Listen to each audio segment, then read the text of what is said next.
Bonjour à toutes, bonjour à tous, bienvenue aujourd'hui à nouveau sur ce rendez-vous spécial santé avec TV7 et Sud-Ouest et le CHU de Bordeaux. C'est une première que nous vous proposons aujourd'hui. On inaugure cette formule dans le cadre de la journée mondiale contre le cancer qui a lieu ce 4 février 2021. C'est d'ailleurs aujourd'hui aussi que le président Macron en a profité pour prendre la parole et il a présenté la nouvelle stratégie décennale de lutte contre le cancer, une feuille de route aussi pour les 5 ans à venir.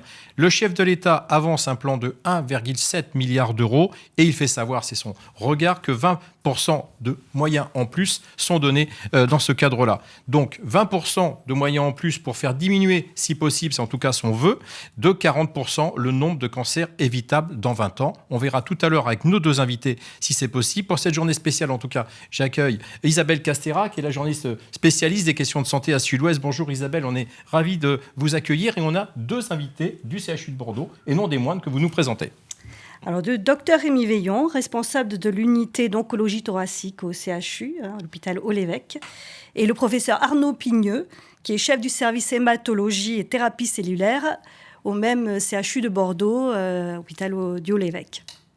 Merci messieurs d'être là. Une question déjà, je citais à l'instant ce plan que le président Macron dévoile aujourd'hui et qui a été dévoilé il y a quelques jours pour les gens qui nous suivent en replay parce qu'on sait comment fonctionnent aujourd'hui nos rendez-vous sur le web. Qu'est-ce que vous avez comme regard de spécialiste sur une journée dite spéciale contre le cancer et sur les moyens qui sont annoncés? Est-ce qu'on a encore besoin de vulgariser, de faire savoir et de parler du cancer comme on va le faire ici? Professeur. Oui, on est ravis qu'il y ait de nouveau un plan cancer. Les plans cancer ont été initiés en 2004 par Jacques Chirac. Ils se poursuivent régulièrement. Le combat contre le ou les cancers n'est pas terminé. On a besoin de beaucoup de moyens, à la fois dans la recherche et dans les soins. Donc les annonces d'Emmanuel Macron vont dans un sens très positif et on en est très heureux. Est-ce que ce chiffre de 40% qui fixe, c'est quelque chose qu'il faut se dire parce que faut toujours fixer des objectifs, ou est-ce qu'on peut imaginer que c'est réalisable? Et je prendrai vos deux avis, allez-y professeur, et ensuite... Je pense que c'est réalisable si on utilise bien les moyens qui sont annoncés, mais bon, c'est vrai que c'est la précision de 40% est un petit peu peut-être à mettre en doute, mais tant mieux, il faut être de toute façon comme on l'est au quotidien avec nos malades, très, très ambitieux et très optimistes, c'est ce qu'on essaye de faire. Mais on aura besoin de moyens et on a aussi besoin que l'État nous soutienne aussi dans la possibilité d'avoir des lits supplémentaires pour accueillir ces malades qui sont dans nos spécialités de plus en plus fréquents et pour lesquels les soins ambulatoires ne sont pas forcément toujours l'indication principale. On en reparlera certainement. Docteur Rémi Veillon, ce chiffre de 40%, vous fixez cet objectif en même temps que le président de la République le fait, ou est-ce que c'est, entre guillemets, chacun fait son métier et laissez-nous tranquilles, on va faire du progrès sans qu'on nous fixe d'objectifs? Alors, si on veut faire baisser le nombre de cancers, c'est vraiment sur la prévention qu'il faut agir. Donc là, c'est des moyens qui vont peut-être moins nous concerner, nous. Et après, en misant sur le dépistage, on va peut-être paradoxalement en diagnostiquer plus, mais si on les diagnostique plus précocement, on aura plus de chances de les guérir. Donc, c'est pas forcément le chiffre de 40% qu'il faut viser, mais peut-être les prendre en charge plus précocement. On en reparlera de cette prévention, Isabelle, c'est quelque chose qui vous, je sais, vous tient à cœur. Il y a beaucoup de papiers dans Sud-Ouest et on parle beaucoup de prévention. Un petit mot avant que vous abordiez la première question encore dans le vif du sujet, puisqu'on parle de chiffres, je voudrais donner un pourcentage. 32% des gens qui viennent au CHU de Bordeaux sur l'année 2020 en tout cas, sont des gens qui viennent parce qu'ils ont une pathologie liée au cancer. C'est vous dire l'importance, 1 sur 3 quasiment, de ce traitement et de l'importance de la recherche contre le cancer pour que le CHU nous soigne les uns les autres le mieux possible. Allez, on y va, Isabelle. Alors justement, ces patients qui sont de plus en plus nombreux sont aussi de plus en plus avertis. Et ils sont curieux, ils veulent comprendre et ils veulent qu'on leur explique leur traitement. Et la pédagogie fait partie aujourd'hui de vos compétences, j'imagine, l'un et l'autre. Et donc, est-ce que vous pouvez nous en parler, professeur Pigneux? Est-ce que finalement, vous arrivez à expliquer assez simplement des choses qui peuvent paraître un peu complexes? Tout l'art de notre métier réside à pouvoir expliquer les choses. Quand j'ai commencé dans mes études de médecine, on ne disait pas aux gens qu'ils avaient un cancer, on leur disait qu'ils avaient une grosse inflammation et puis ils mouraient quelques mois après parfois sans avoir rien compris. Aujourd'hui, je pense qu'on sait manier une information éclairée, pas brutale comme ça l'a pu se faire à un moment donné, et donner les informations. Il y a eu beaucoup de soins amenés à cela et c'est quelque chose qui se fait dans les services en partenariat avec un certain nombre d'autres acteurs, les infirmières se sont aussi intéressés à cette communication. Et ce que je pense aussi, c'est que cette pédagogie doit s'adapter à chaque patient. Chaque patient n'a pas le souhait d'avoir une information brute ou détaillée, mais s'il la souhaite, nous la donnons. Juste une question par rapport à ça, justement, et on y travaille modestement aujourd'hui avec cette journée spéciale, avec ces rencontres qu'on fait avec TV7 et le CHU et Sud-Ouest. Est-ce que vos patients n'arrivent pas aussi mieux informés, puisque vous parliez de ça tout à l'heure, professeur, et est-ce qu'aujourd'hui, ils n'arrivent pas en ayant beaucoup d'informations, peut-être même des fois des fausses ? Non, pas tant que ça dans notre expérience.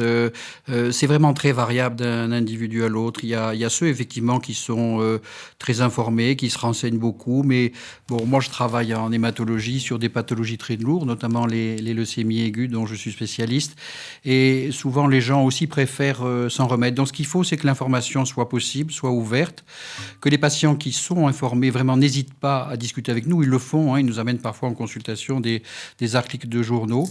Mais il y a aussi des patients qui souhaitent ne pas avoir trop d'informations et voilà, être soignés sans trop parler de choses techniques. Mais on est prêt, on est là pour pouvoir documenter les gens autant qu'ils le souhaitent. Comment pour la question posée justement Isabelle Castéra sur cette pédagogie, comment vous la prenez, comment vous la faites vôtre ? Mais en fait, c'est quand même le moment où ils rentrent dans la maladie. C'est un événement qui est majeur dans la vie de ces gens-là. Ils ont parfois effectivement besoin plus ou moins d'avoir des renseignements. Nous, actuellement, et c'est ce dont on va parler là, c'est que nos médicaments, nos traitements sont de plus en plus techniques.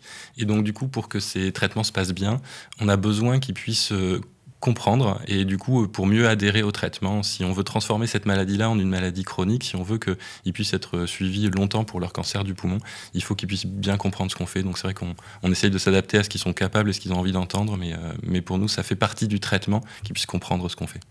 Comment vous gérez le rapport qu'ont les patients aujourd'hui avec Internet, avec tout ce qui s'est diffusé sur Internet et qui diffuse aussi probablement des fausses informations. Comment vous arrivez à le gérer Il faut prendre du temps et commencer par écouter la façon dont le patient va parler de sa maladie, voir les mots qu'il va employer, effectivement voir les informations qu'il a eues, et puis prendre le temps de refaire le point là-dessus. Et je pense effectivement dès le départ, dès cette consultation d'annonce, où il faut qu'on arrive à avoir le temps pour discuter de tout ça. Justement, est-ce que vous pouvez définir très simplement et le plus vulgarisé possible comment fonctionnent les immunothérapies et qu'est-ce qu'on entend par immunothérapie qui sont les traitements aujourd'hui à la mode, on va dire? Oui, alors c'est vrai que c'est les immunothérapies, c'est en gros tous les traitements qui vont venir influer ou moduler le système immunitaire pour qu'il puisse lutter contre les cellules cancéreuses, contre le cancer du poumon. Donc sur la partie du cancer du poumon, l'immunothérapie qu'on utilise, c'est un traitement qui vient lever l'inhibition du système immunitaire. En gros, les cellules cancéreuses, pour pouvoir se développer, et si nous on les voit, c'est qu'elles ont pu se développer, bien c'est qu'à un moment ou à un autre, elles ont réussi à échapper au système immunitaire qui est censé habituellement les traquer et les détruire.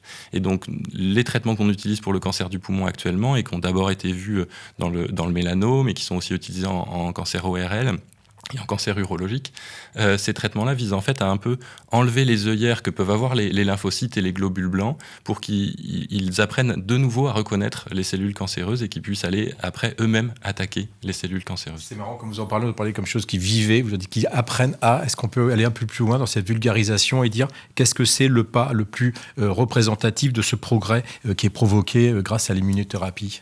Alors il y a le progrès technique, scientifique, c'est effectivement avoir pu comprendre comment certaines cellules cancéreuses arrivaient à se cacher du système immunitaire et puis ensuite lever cette inhibition et rendre leur regard à ces globules blancs pour qu'ils puissent attaquer les cellules cancéreuses.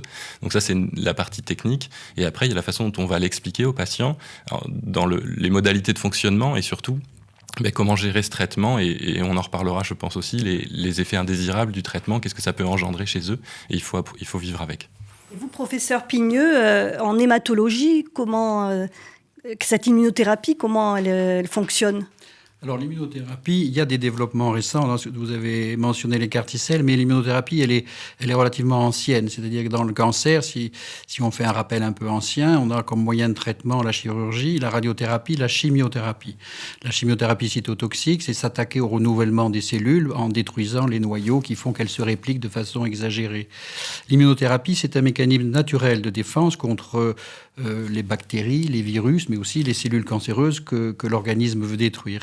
Elle est supportée par les lymphocytes, qui sont les agents de l'immunité. Il y a les lymphocytes T qui détruisent directement des cellules étrangères. Et il y a aussi les lymphocytes B qui fabriquent des anticorps qui peuvent aussi lutter contre les cancers. Alors, donc, cette immunothérapie, moi, je dirais qu'en hématologie, les maladies du sang cancéreuses, ce sont les leucémies aiguës, les lymphomes, les myélomes, toutes ces maladies que l'on traite dans nos services. La première immunothérapie, elle a 40 ans, elle n'a pas 1 an. La première immunothérapie qu'on a utilisée en hématologie, c'est la greffe de moelle osseuse allogénique, où l'on remplace le système sanguin et immunitaire d'un patient par un autre pour essayer de relancer une machine neuve. Et dans cette greffe de moelle osseuse allogénique, ce sont les lymphocytes que l'on utilise, les lymphocytes qui ont été réinjectés d'un donneur pour détruire les cellules receveuses malades d'un patient atteint d'hémopathie maligne. Donc ça, c'est quand même une immunothérapie qui date du début des années 80. Après, il y a eu, chronologiquement, on a joué beaucoup les laboratoires, les chercheurs ont trouvé à modifier des anticorps, à faire des médicaments à base d'anticorps qui vont, par exemple, détruire une cible sur une cellule malade. Et puis, l'avancée dont vous parlez, qui est plus récente, les CAR-T-cells, alors c'est une avancée formidable, c'est un pas très important pour certains patients vers des guérisons qui n'auraient pas été espérées il y a 2 ans. Donc nous, ça fait 18 mois qu'on utilise cette machinerie de CAR-T-cells, c'est-à-dire que on prélève chez un patient des lymphocytes T par une technique qui s'appelle l'acétaphérèse. Les patients vont à l'établissement français du sang.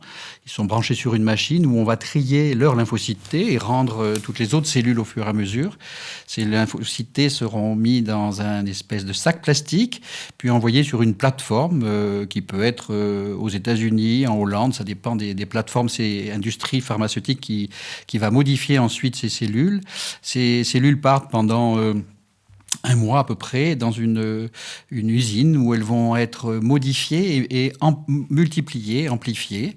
Donc on va leur faire porter des antigènes, Juste, il manque une étape, peut-être qu'on comprenne bien, et on réinjecte, c'est ça, ce qui va revenir du labo ? Elle ne manque pas, elle va arriver. C'est ça. Voilà. Donc on modifie ces cellules pour qu'elles soient après capables d'aller détruire les cellules cancéreuses. Puis le patient va ensuite être, 1 mois plus tard, les cellules vont revenir et nous on fait une préparation par chimiothérapie au patient pour qu'il accepte la greffe. C'est un peu comme une greffe de moelle, sauf que ce sont les propres cellules du patient, donc elles sont bien tolérées. Et ces cellules vont être réinjectées, mais enfin bon, il y a peut-être d'autres questions là-dessus. Et le patient va rester à peu près 3 semaines à l'hôpital pour ce type de traitement. Et ce type de traitement permet, dans des hémopathies malignes, des cancers du sang, mais bientôt, et un programme est déjà en cours pour des tumeurs solides. Ce qu'on appelle tumeurs solides, ce sont des cancers comme des sarcomes, par exemple, qui vont pouvoir recevoir ce type de traitement. Et puis, il y aura également, cette machinerie sera aussi utilisée dans des maladies non cancéreuses. Est-ce que les immunothérapies font partie des traitements aujourd'hui qui sont de lutte contre le cancer, qui sont les plus prometteurs? Ou est-ce qu'il en existe d'autres et pourquoi ceux-là? Et pourquoi cela particulièrement Alors, Nous, c'est vrai qu'il y a deux pans de traitement, les immunothérapies d'un côté, et après toutes les thérapies ciblées.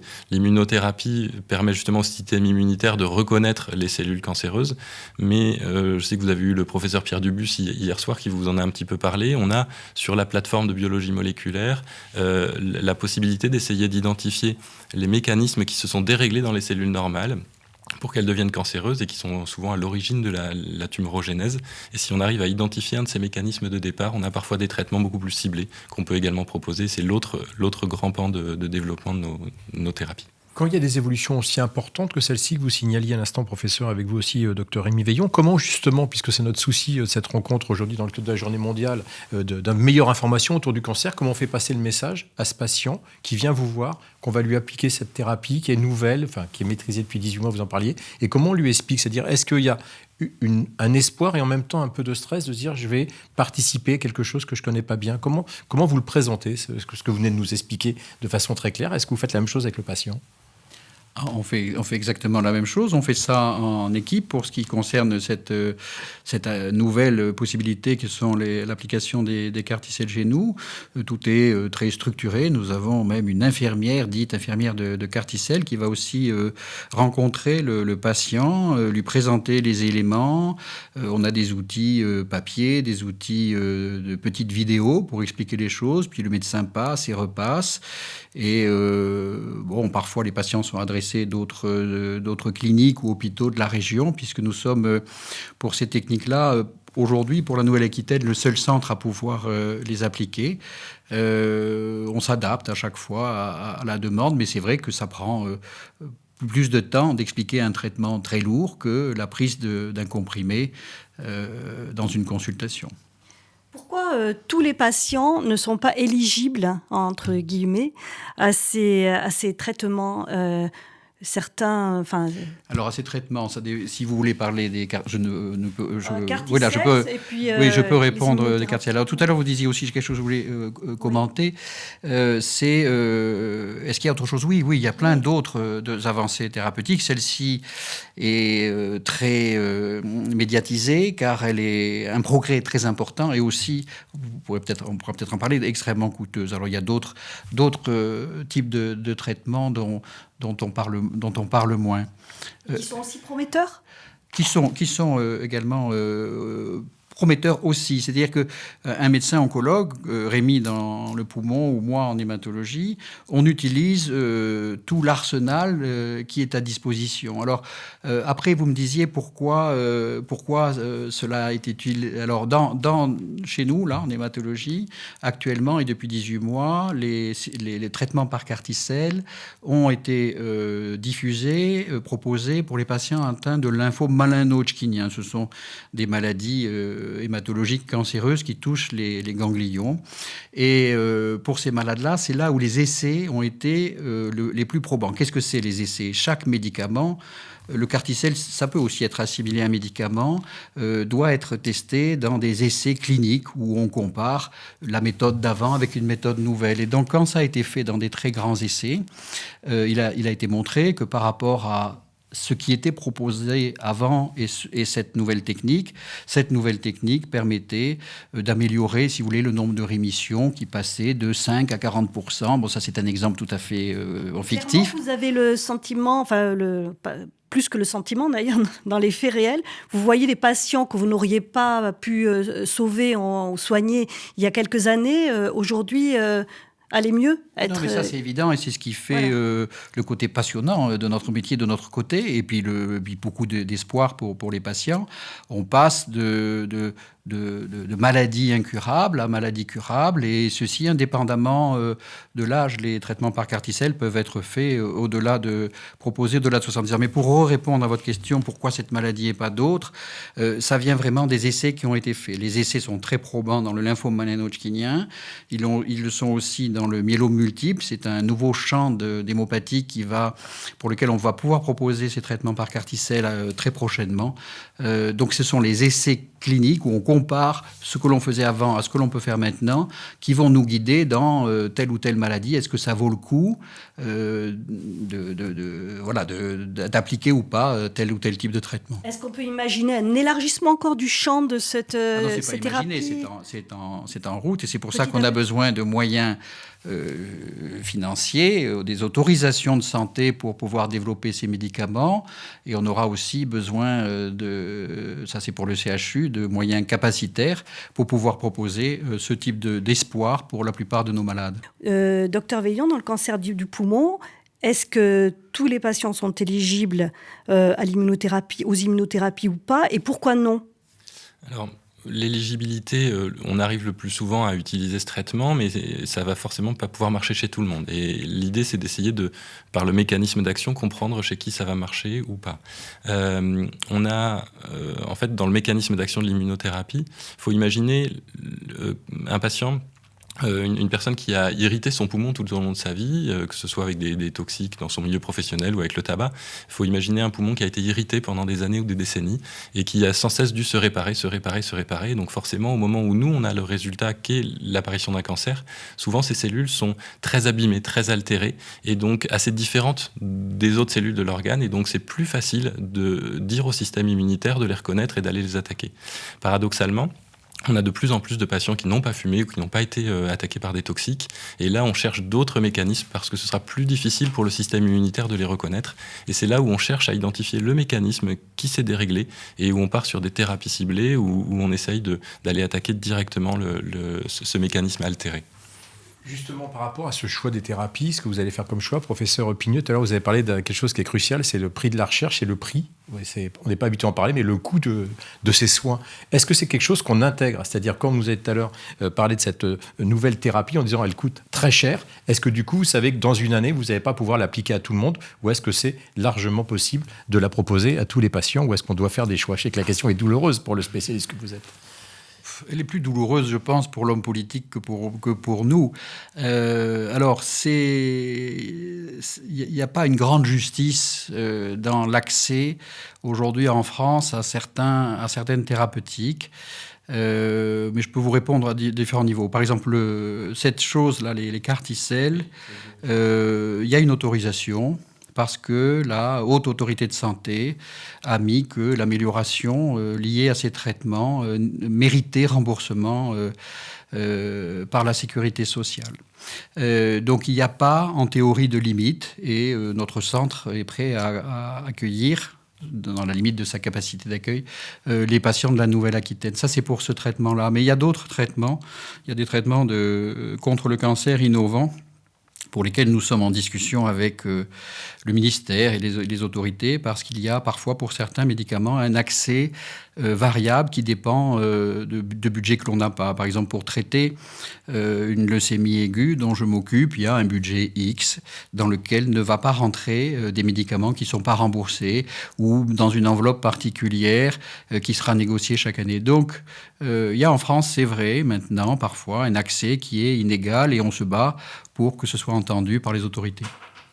Justement, pour continuer sur cette thérapie, docteur Veillon, vous en parliez tout à l'heure, notre travail d'équipe, on a l'impression qu'il y a de plus en plus justement un élargissement du travail d'équipe, et que le soin va quelquefois plus loin que le soin médical, et on va sur des soins de support. Est-ce que vous pouvez nous dire en quoi c'est important de développer, on va retrouver un reportage d'ailleurs sur cette question, en quoi ces soins supports sont importants dans la thérapie? C'est absolument indissociable. Nous, on parle là de traitements spécifiques dirigés contre le cancer, mais on demande à l'organisme, on demande au corps du patient de lutter contre la maladie. Clairement, s'il est aussi en train de lutter contre des douleurs, contre du stress, contre des nausées, il perd cette énergie dont il a besoin pour lutter contre la maladie. Et c'est quelque chose qui est prouvé, même scientifiquement, c'est que plus on utilise précocement ces soins de support, plus le patient a de force et plus il arrive à vivre longtemps avec sa maladie. Même si d'un coup de baguette magique, je chasse les cellules cancéreuses, mais que je laisse le patient souffrir, ne pas avoir d'appétit, il va être en danger quand même. Donc les deux, honnêtement, la prise en charge symptomatique et la prise en charge spécifique sont indissociables, et les soins de support font partie intégrante du traitement. Alors Isabelle, on va regarder ensemble justement ce que sont ces soins supports, quelque chose qui n'est pas une découverte, vous allez voir, et le docteur vient de le rappeler, ça peut même participer à la guérison des malades. En plein traitement, en convalescence ou en rémission, ces patients tâtonnent et avancent sur le chemin de la reconstruction grâce à cette activité physique adaptée. Allez, encore 2. Ce matin, on a beaucoup de personnes qui ont eu une pathologie au niveau du sein, avec notamment des mastectomies et des curages axillaires, donc avec beaucoup de problématiques autour de l'épaule. Donc on va commencer à travailler sur l'omoplate, sur la scapula. L'objectif, c'est de dissocier un peu le travail de la scapula et du bras. Donc on va essayer de déverrouiller un petit peu toute cette zone. Donc on va passer une bonne demi-heure debout pour faire monter un petit peu l'intensité aussi. Le buste, il reste droit, il n'y a que l'omoplate qui s'ouvre. Contrairement aux idées reçues, la pratique d'une activité sportive adaptée permet aux patients de réduire leur fatigue due au traitement. Dans le cas des cancers du sein, elle permet même de diminuer de 50% le risque de mortalité. Ça m'a permis de récupérer et je pense surtout garder, voir de toute façon qu'on n'est pas seul, se retrouver avec d'autres personnes et puis le moral, c'est un bien fou parce que ça c'est hyper important pour battre la maladie qui nous a assommés. Aujourd'hui, partie intégrante de la prise en charge des patients, les soins de support n'ont pas toujours fait l'unanimité. Reconnaître le caractère essentiel du sport, de l'esthétique ou encore de la diététique a demandé une prise de conscience. Dans les soins de support, il y a la prise en charge nutritionnelle, par exemple, qui est essentielle. Et on sait bien qu'un patient dénutri va moins bien supporter ses traitements anticancéreux et donc va moins bien répondre à ces traitements anticancéreux. L'efficacité sera moindre. Donc on voit bien que les soins de support qui ont eu comme premier objectif d'améliorer la qualité de vie des patients sont aussi là pour améliorer l'efficacité de nos traitements et du coup la survie des patients. Et ça, je pense que ça a été une vraie prise de conscience assez récente pour les professionnels en tout cas. Moi, je les ai coupés très très courts dès que j'ai su que j'étais malade. Donc, déjà, voilà. Et puis... Un moment d'écoute et de douceur pour reconnecter avec son corps meurtri par la maladie. C'est l'objectif des séances de socio-esthétique, des séances essentielles pour combattre la maladie. Mon rôle, c'est d'être le bon outil au bon moment. Donc avoir quelqu'un qui est en difficulté par rapport à la chute des cheveux ou à la perte des sourcils ou des cils ou au changement de la silhouette, moi, j'ai gagné quand je les revois par la suite et qu'elles ont le sourire et qu'elles se sentent bien et qu'elles me disent « finalement, ça va pas si mal que ça, quoi ». À ce jour, environ 30% des séjours au CHU de Bordeaux sont en lien avec des cancers. Professeur Pignot, on est ravi d'entendre des bonnes nouvelles, même si ça accompagne des gens qui vivent des difficultés, mais en tout cas, ça donne de l'espoir et ça fait du bien. Est-ce qu'on est vraiment en train de vivre quelque chose qui nous révolutionne et qui nous accompagne sur la partie nouvelle avec ce qu'on vient de voir et comment vous le mesurez, l'impact de ces soins supports qui sont très larges ? Oui, les soins de support améliorent la qualité de vie de nos patients. Alors, en ce qui me concerne, en hématologie, on a beaucoup de patients qui restent hospitalisés parfois un mois et demi, voire plus pour les traitements les plus lourds. Et ces soins accompagnent les patients, que ce soit la diététique, on a 2 profs de sport, ce qui est aussi très très important, et c'est les moyens que l'on a eu développés en termes de psychologues de service. On a une psychologue clinicienne dans notre service qui accompagne beaucoup les malades et donc ça rend la vie plus douce et moins rude. C'est un grand progrès, oui. Sur d'autres progrès, Isabelle. Est-ce que vous avez le sentiment qu'on a fait un grand pas, qu'on est en train de faire des pas de géant en ce moment dans la lutte contre dans les traitements contre le cancer ? Alors, contre le cancer, je ne peux pas parler de façon générale, mais enfin, je pense que c'est un peu partout pareil. En hématologie, les progrès qui sont faits depuis 20 ans, depuis le début des années 2000, sont énormes. Alors, ils ne sont jamais suffisants pour les malades et pour nous, mais après avoir appliqué simplement les chimiothérapies qui donnaient des résultats que l'on a affinés, les nouveaux moyens de traitement, les découvertes faites dans les centres de recherche permettent d'apporter des espoirs supplémentaires. Et la vie des malades en est très allongée et très, très augmentée. Donc c'est vraiment une période extraordinaire d'espoir pour les malades atteints de cancer. Oui. On n'a pas parlé d'effets secondaires. Parce que dans ce qu'on imagine, il y aurait moins d'effets secondaires que, par exemple, la chimiothérapie ou des choses comme ça. Ça, c'est... Bon, nous, en tant que médecins, notre premier but est d'essayer de guérir les gens. Et donc, le premier objectif, c'est la vie. Et donc, les effets secondaires, c'est ultérieur. Donc, on prend, Rémi ou moi, toutes les innovations qui sont amenées et qui permettent de prolonger la vie ou de la restaurer.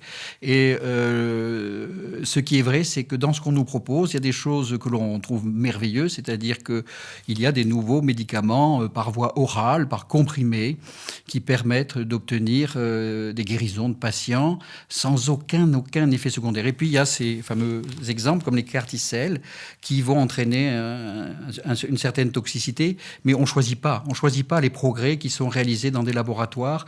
Et nous, pour nos malades, on prend tout ce qui passe. Très bien. Ça va être l'heure de conclure. Merci beaucoup. C'était très riche et je crois qu'on est dans un vrai rôle didactique et pédagogique. Vous en parliez tout à l'heure, Isabelle, en débutant cette émission.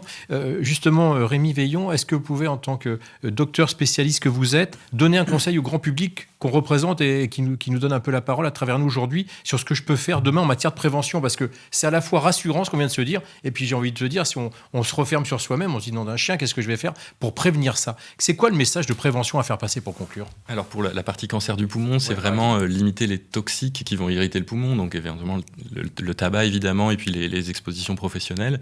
Et puis après, si malheureusement il faut rentrer dans cette maladie-là, l'idée c'est d'y arriver le plus en forme possible. Donc clairement, oui, rester en forme, le sport dont parlait le docteur Kivy, ce genre de choses, c'est très important. Plus on arrive en forme dans l'entrée dans sa maladie, plus le champ des traitements possibles va être important. Un dernier point très pratique, la première porte d'entrée, quand j'ai un doute, quand c'est mon médecin traitant ou je vais vers un centre spécialisé dans le dépistage? La première porte d'entrée doit être le médecin traitant qui a son propre réseau de spécialistes dans les différents établissements de santé de la région. Oui. Sinon, c'est trop compliqué. Très bien, merci. On va rester sur ces bons conseils. On vous souhaite évidemment à toutes et à tous de vous porter le mieux possible. Et on vous remercie de votre fidélité à ces rencontres. Ce n'étaient pas les dernières, j'en suis sûr. On se retrouvera avec le SEHU. Merci Isabelle, merci à toutes, merci à tous.